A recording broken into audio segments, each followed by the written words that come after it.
This podcast is supported by listeners like you. We're grateful for your tax-deductible donation at newthoughtphilly.org or the link in the episode description. A practical prayer is a prayer that works. These discussions between Reverend Bill Marcioni and Carol Lawrence dive into the details of how it works and how to work it. Reverend Bill is a New Thought minister and the author of Practical Prayer for Real Results. Your new life begins with a new thought. Carol Lawrence is on a spiritual quest, finding the New Thought teaching after decades on the pulpit in 3 different traditional denominations. I've got some questions. Together, they're exploring the philosophy and activities that come together from many of the world's religions to create the practical spirituality that is New Thought.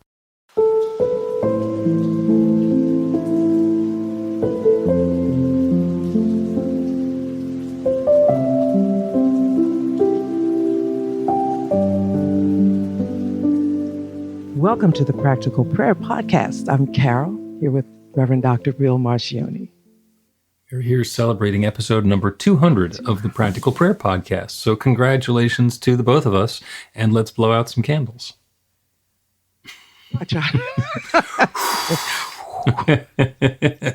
The fire alarms go off and so forth.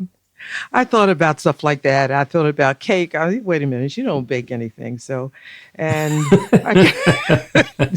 wait a second, you don't bake anything. What are you doing? The only place I could think of was it gets up there. I can't even imagine supermarket cake. And the other thing is Starbucks. And listen, let's just get a grip on yourself, Carol.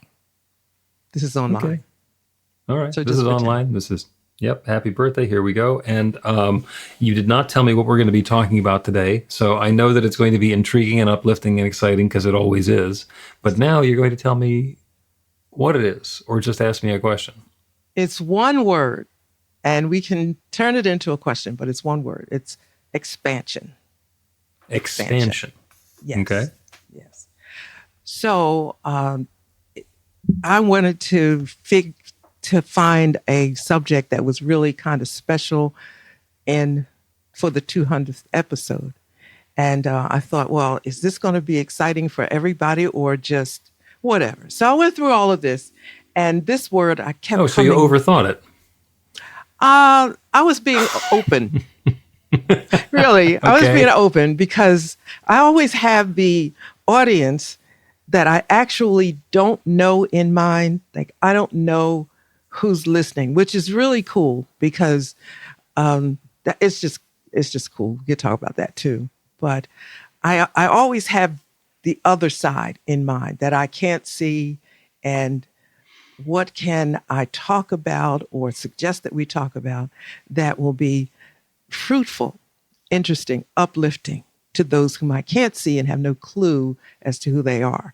And that's what makes it exciting for me, because whatever comes to me, I believe that it is a divine download for those that are listening.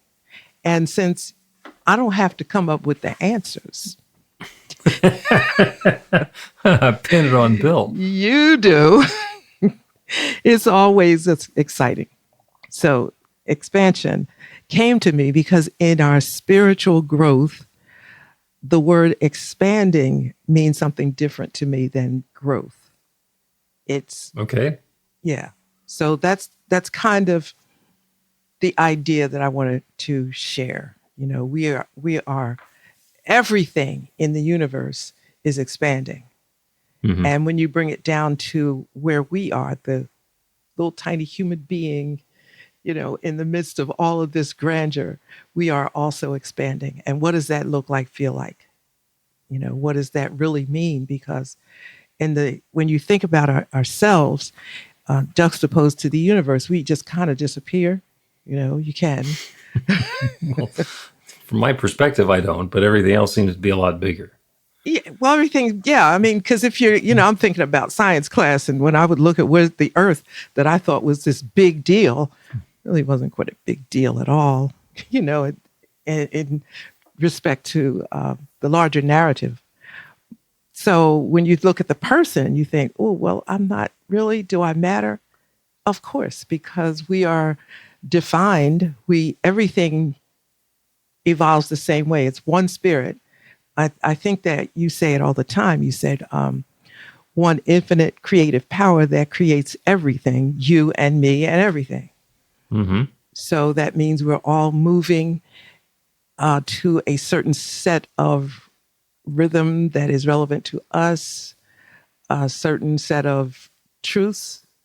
And so if the universe is expanding, then so must I be expanding. And how does that look? What's that feel like? I want to recognize that and acknowledge Okay. that. Yeah. Well, you have once again come up with an intriguing way of prompting a return to the fundamentals. Because in practical prayer, we kind of have this short list of things that you pray for, and everything kind of fits into those 5 categories, which we, the shortcut description is health, wealth, love, work, and spirit.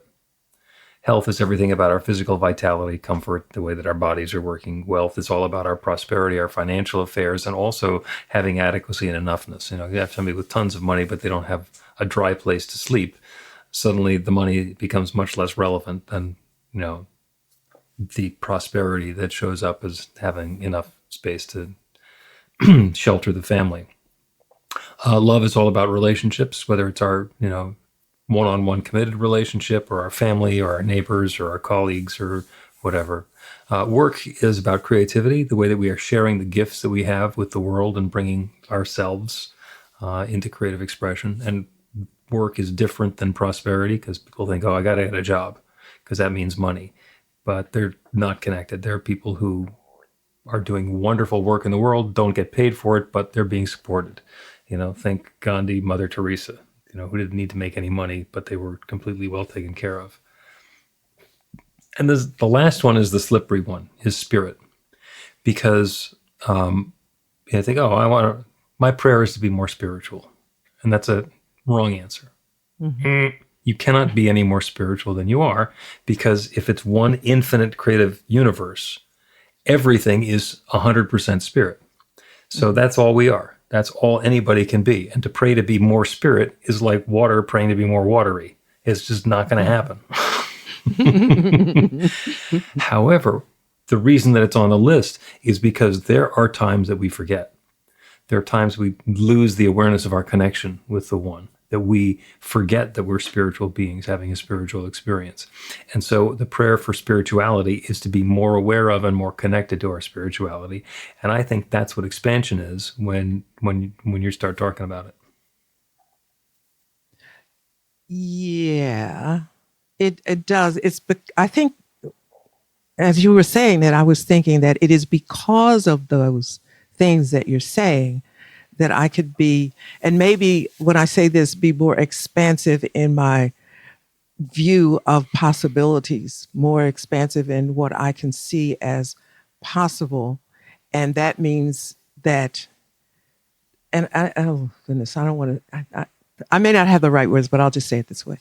I can be more, and that's not quite what I mean, but it'll do for now. It'll do. I'm expanding my perception of possibilities. And then I grow, or I see myself as, I can do that. I can do that. But I need to be a little more. Be a little sharper, need to know a little more. But I could do that too. So without expanding our view of what's possible, we don't grow. I think, does that make sense? Jabaz, that prayer of Jabaz, it was about expanding my territory. That was physical territory, land and all of that. But for us, from a spiritual perspective, expanding my territory really is expanding my spiritual view of possibilities. Right. Yeah. So, and that's big, I think. It's big because it's... Yeah, and that's the tricky one, because it's, as we expand our awareness of what the infinite can do, the infinite is infinite.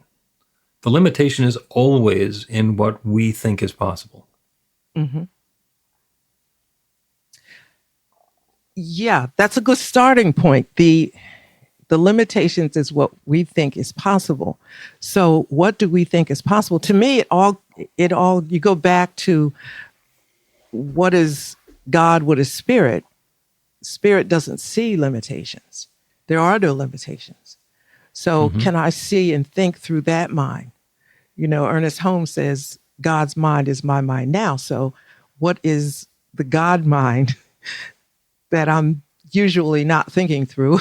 And I say, okay, okay, so God's mind is my mind now. What does God thought about growing and expanding? And what does expansion mean for me at this point in my life, in this point in my career? It's a good question to ask, because when you're 30, you take for granted that you can go this way, this way, this way. When you're not 30, the possibilities are still the same. Right. So it's a good thing to come to the question, what does expansion mean? And it means don't close off any possibilities, which is probably the normal thing to do. And sometimes we close off possibilities just because we stop being enthusiastic about changing our minds about stuff all the time. And sometimes it's just beyond our imagination. How could that possibly be? I'm not paying any attention to that. This can't expand in this direction because it never has, and I'm just not putting any effort or energy into it. And you've reminded me of a great story that I was reminded of last week. And it has to do with the law of gravitation. Carol goes, uh-oh. So the law of gravitation was actually defined or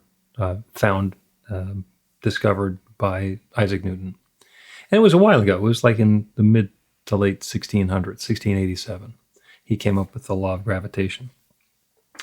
And then people started testing stuff against it, like, did the planets follow this? And they would do observations. The astronomers would do observations, and the mathematicians would say, well, that's not exactly right, so there must be something else going on. And they embellished a little bit of their understanding. Oh, well, yeah, the planets are all pulling on the sun, but they're also pulling on each other, and that's why things don't seem like they're where they're supposed to be.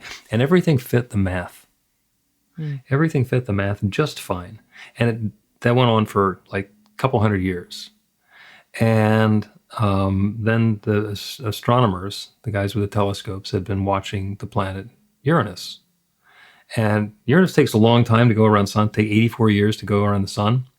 So from the time that they started measuring where it was and keeping track of it until the time that it had finished a complete orbit took a long time. And when they did that, then the astronomers had gotten enough data that the people with arithmetic, the mathematicians, could start looking at it.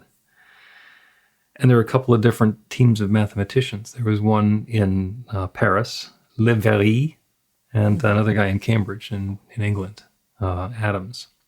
And they both started doing arithmetic. And they both realized that Uranus was not where it was supposed to be. It was not behaving according to the numbers. So there was something up with the math. And they both did their calculations, and they both simultaneously in 1845 came up with the same idea. There must be another planet. There must be another planet that's pulling on Uranus to make it come to look like it's in the wrong place. If that were where it's supposed to be, there would have to be a planet here that's about this size. And the British guy sent his findings off to the Royal Astronomy and the astronomers and said, look here for a planet. And the guy in France sent his calculations off to the Berlin Observatory, which is where they were doing their observations, said, look here for a planet. And the British guy said, I'm not going to take instructions from some guy who's sitting there in a windowless room with a piece of paper and a pencil. He's not going to tell me where to look. And the guy in Berlin said, okay, because he had, and tying back into what the story is about, expansion, he had a bigger idea of what was possible and discovered Neptune. And won the Copley Prize from the British Royal Academy.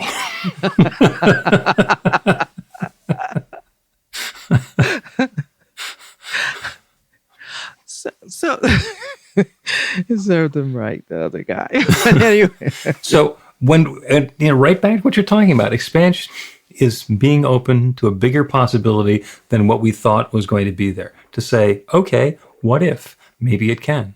Let me be a channel through which that newness can be flowing. And I'm in partnership with something that's much bigger than me. Maybe there's a bigger idea going on. Maybe there's a bigger possibility at hand. Yeah, it's two things. It's an exercise. It's something you do, connect, look expansively, or it's something that you are in turn or in your mind. Do you know? I always think of I peel back the layers like an onion. You know, when you give me something, anybody, and it just happens, and I'm peeling it back. What happened before that? What happened before that? And I'm not happy and I discover gold when I'm always digging. So I love it. But the other thing that I also love is thinking about possibilities. So it's sort of a state of being, a mindset. Everything is more, there's more than I can see. So my mindset is look for it. You know, look for the more, because if I can figure it out, God is kind of pathetic, you know.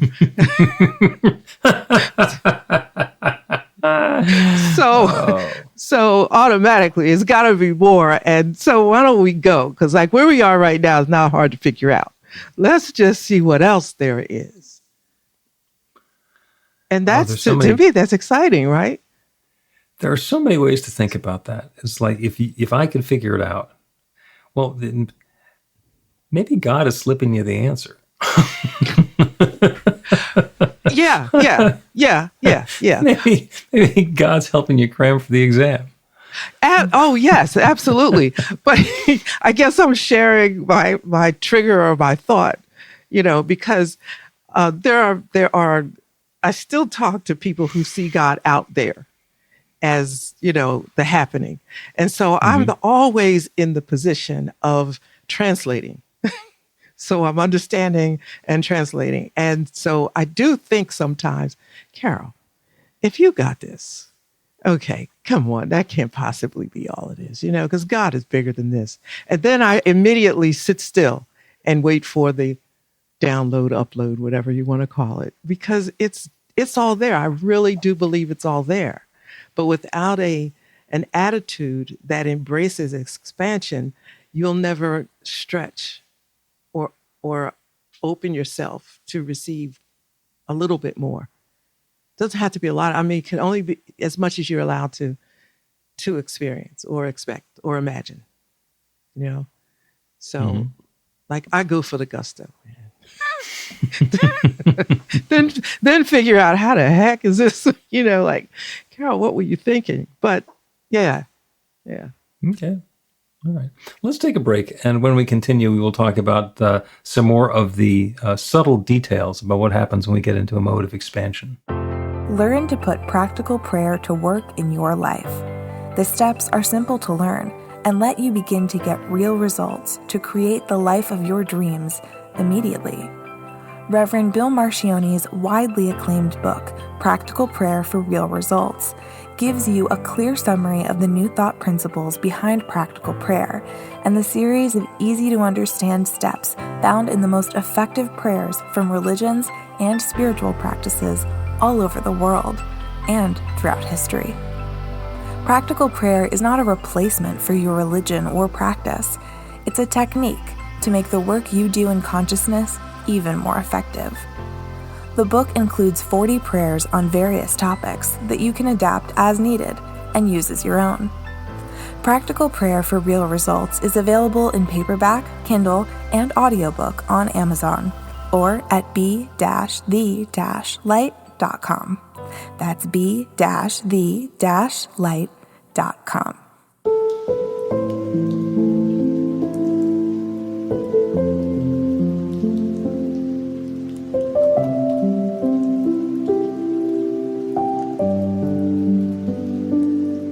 Welcome back to the Practical Prayer I need some water.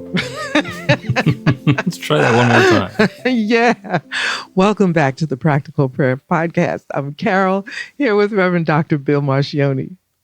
We're having a wonderful conversation about the topic of expansion and celebrating episode number 200 of the Practical Prayer Podcast. And I mentioned before the break about the law of gravitation, which was invented in the 1600s. And everything fit that formula. Every time the astronomers looked, it all fit the formula. And just rock solid. And they found new planets to accommodate because the numbers weren't coming out right. And eventually somebody came along and said, no, the formula is not quite right. We need to change the formula just a little bit. And normally you'd say, yeah, who's going to say that? But it was Albert Einstein, and he was right. Mm-hmm. And it wasn't because there was anything wrong with the formula. It's just that there was some nuance that was going on that Einstein was paying attention to that needed to be accounted for so that the same law would continue to apply on the macro and the micro levels as well. So who am I to try and figure out God? Well, I don't know. I'm not Albert Einstein, but when he was little, he wasn't Albert Einstein either. Right. It's the sort of thing that you get to grow into.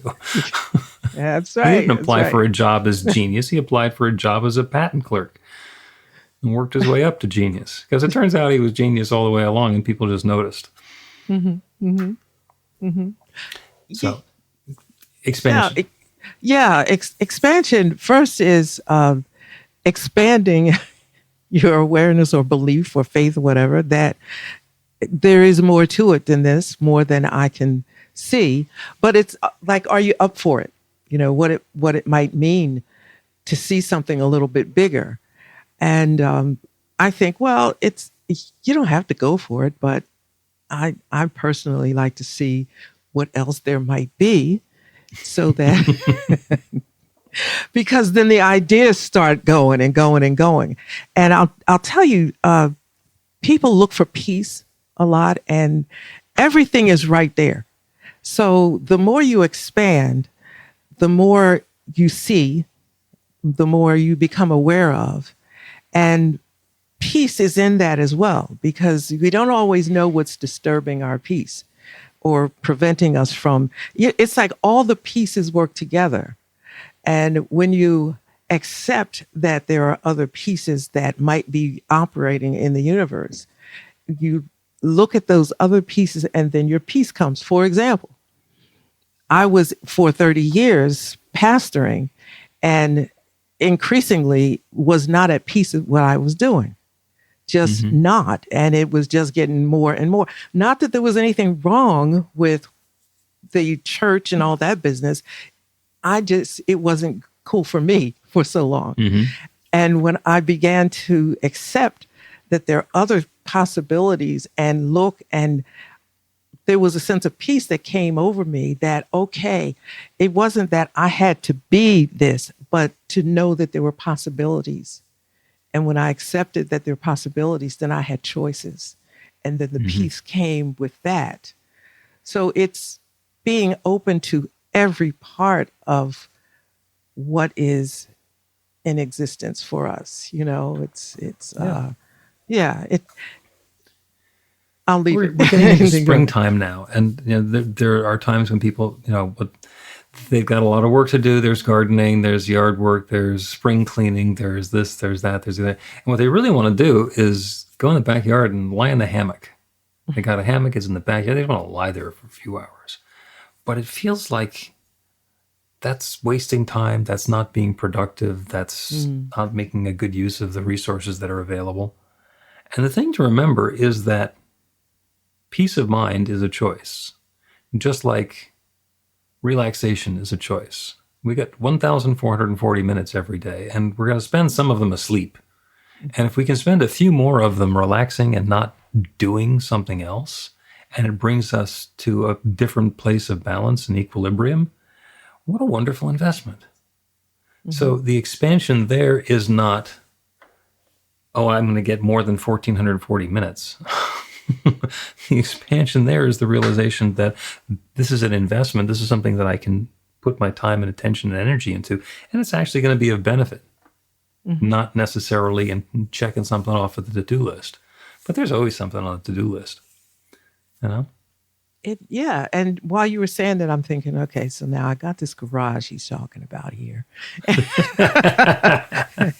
And I would love to just do something with that garage. And I was just thinking a couple of things. So what I really want to rest right now, I really want to get that thing straightened out, but it's in the rest, the pause, that allows, and it doesn't have to be like a conscious sacred pause where I'm praying or being spiritual, whatever that is, but it's just a stop. And then a new idea will come, or a new way to look at it will come, or even a piece that says, if you don't do it today, you get started tomorrow. And then, then that leaves space for possibilities and ideas, even about the job that's ahead of me.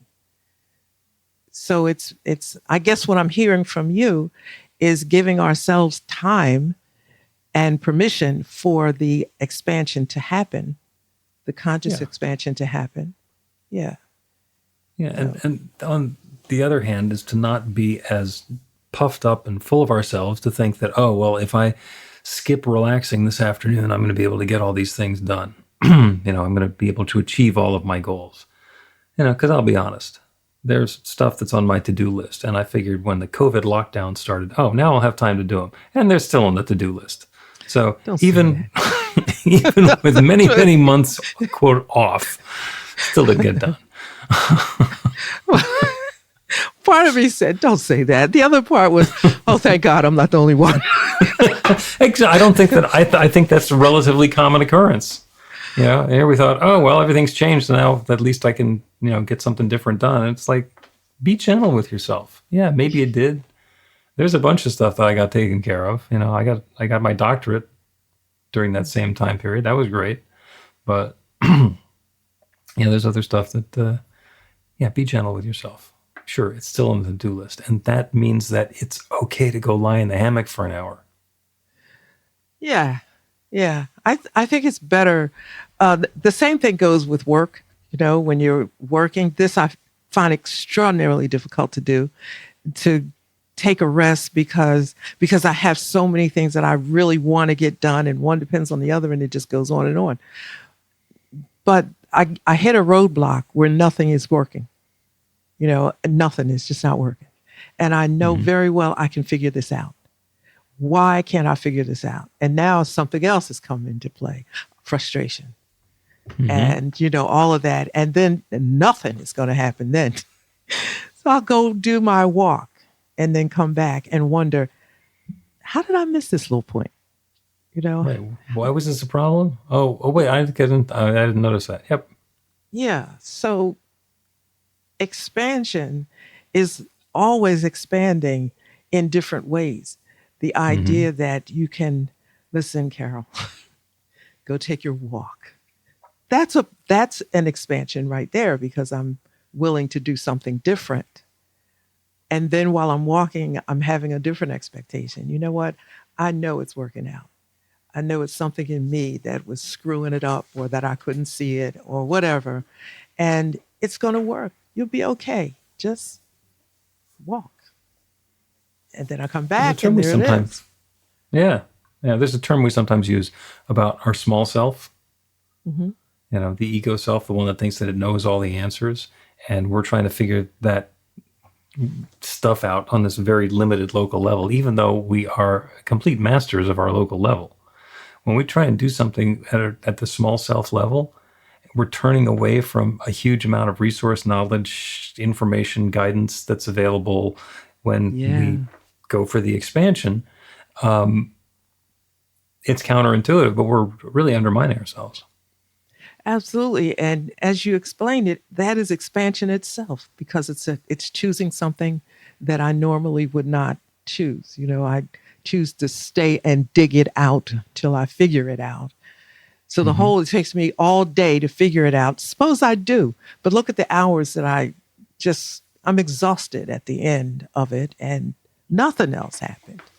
Right. So, and I'm going to suggest that's what you chose to do instead of sitting in the hammock. Exactly. Yeah. And there's, and my husband and I were talking about this, and he would, if he were listening, he would certainly appreciate this. It's responding or following the path that we were taught. We were taught, like, you do not rest until your work is done. And it's funny how he and I were taught the same things.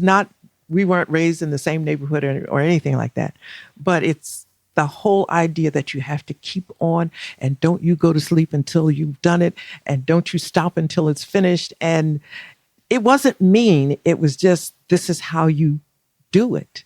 If I was in my house, you couldn't chill. You were not allowed to sit and watch television and chill during the day. That just wasn't happening. If you had time to sit and do that, you little friggin' genius, you'd be, you ought to be reading a book or writing something and whatever. And that's okay, because that's all I do. Continue proofreading the dictionary, because you need something to do. Yep. That's how I met Emerson when I was little. So, get a book.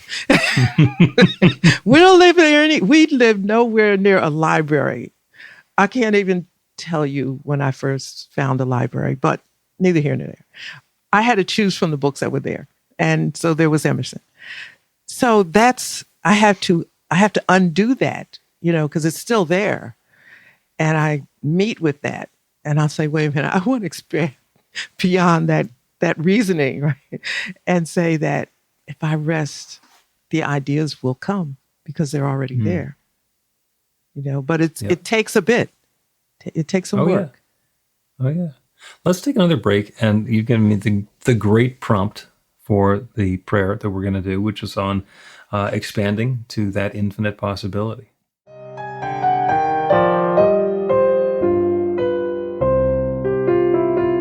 It's Reverend Bill letting you know that the Practical Prayer for Real Results class is now available on demand. That's right, you can take it at your own pace, anytime you want. All of the information is at bethelight.com. That's b-the-light.com. You know where to find that stuff. The class is 5 lessons, broken down into 18 modules, and you can take them at whatever pace is comfortable for you. As you work through the process, it starts out with the theory, goes into the practice, there are experiential activities and exercises, and at the end of the program, you will wind up with an understanding of how practical prayer works, and a practical prayer for yourself that will work to create transformation in your life. And as you know, it works for everything.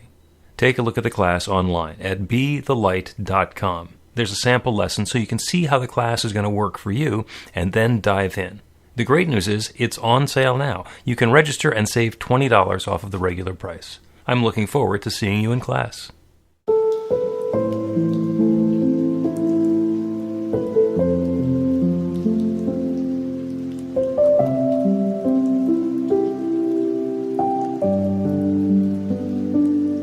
Welcome back to the Practical Prayer Podcast. I'm Carol, here with Reverend Dr. Bill Marcioni. We've been having a wonderful conversation about expansion.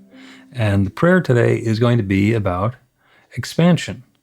And the whole idea is that when we are looking at something from our individual perspective, from our humanness, from our what we describe as our small self, we can feel limited. The possibilities can feel limited, and we can be constrained by what we have perceived to be those external limitations. And in fact, that's not true. Expansion is our ability to expand our awareness of what's possible, to expand our awareness of what that creative power that's creating is. It seems to be whatever it is that we think of, whatever it is that we're doing, whatever action steps that we can take. When something needs to be done, I got to jump in and do it, or maybe I got to convince somebody else to do it, or urge them to do it. And that all works, and it works really well. And it works so well that we think that's all there is to it, that there's no other possibility of what can happen. And expansion is about opening to bigger possibilities. Expansion is about knowing that something greater than what we seem to be controlling ourselves is at work. And we've all had the experience where you think about somebody and then they call. Well, there's something bigger going on than that. And obviously, you could have picked up the phone and dialed their number and left a voicemail and chased back and forth until you finally talked to them. Although the same process of setting the intention, expanding to the possibility of having that communication, and then letting it happen in the other direction. Because, by the way, when I'm thinking about somebody and they call, I'm not going to let it go to voicemail. I'm going to take the call. Wow, I was just thinking about you. And the communication happens. That same thing can happen all the time. So the prayer today is about expanding our awareness of what's possible, knowing that there is one infinite creative intelligence, one divine power and presence, one loving source that has been sharing itself, its energy, its substance, its intelligence, its limitless possibility since the very beginning of time. Whether the story is the one of the Big Bang, expanding and evolving into everything that exists, or in the beginning there was darkness and void and God said, "Let there be light," and that light continued to unfold and expand and reveal everything that exists everywhere. That one is all there is. So that one mind, that one power, that one love, that one limitless intelligence is all that we can be. There is nothing else out of which we could have been made. So all of the good that's available anywhere is available everywhere. And as we expand our awareness to the possibilities that surround us, as we expand our belief that things can happen in a way that goes beyond our ability to predict or control or define or explain, as we expand into the invitation, the awareness that that good is possible for us, we allow tremendous flexibility as the desired experience, the desired state, comes into being in the same mystical, magical, unpredictable way as somebody calling when we think about them. This is how love unfolds. This is that infinite creative possibility. This is the expansion that happens as we open ourselves up to those new possibilities. Because that infinite creative law that creates everything only has one answer. That answer is yes. Regardless of the intention or the invitation or the desire, as we let go of everything that we think is going to stand in the way of it, the answer is yes. And the good unfolds. And a lot of times after the fact, we can figure out, that's how that happened. But we need not figure it out ahead of time. We need not control all the circumstances. As we expand our awareness of that infinite creative power that creates everything that's creating each of us, the goodness unfolds naturally. And of course, it's different for each of us. We have a different starting point. We have different desires. But it's the same process unfolding for everyone listening to this prayer. Good and more good and more good, expanding in our lives to bring richness and sweetness and joy and delight and uplift in whatever way we describe it. So that's what I'm claiming on behalf of each of us. And I know without any question whatsoever that this is what's happening. And I am so, so grateful for it. Grateful for the good, grateful for the willingness, grateful for the awareness of the process. I'm grateful to be able to speak this word and let this invitation settle into that infinite creative power, knowing that it's already saying yes. So I speak this word, I let it go, and I know it's already active. And so it is.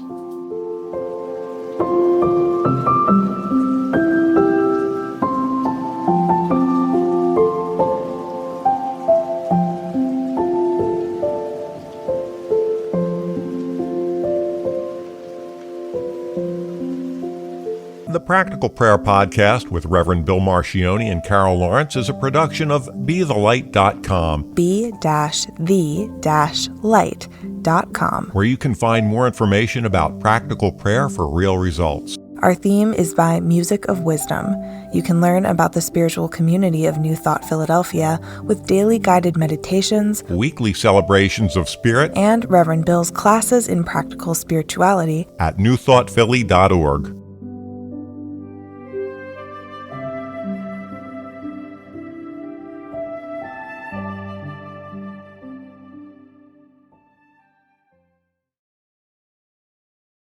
This podcast is supported by listeners like you. We're grateful for your tax-deductible donation at newthoughtphilly.org or the link in the episode description.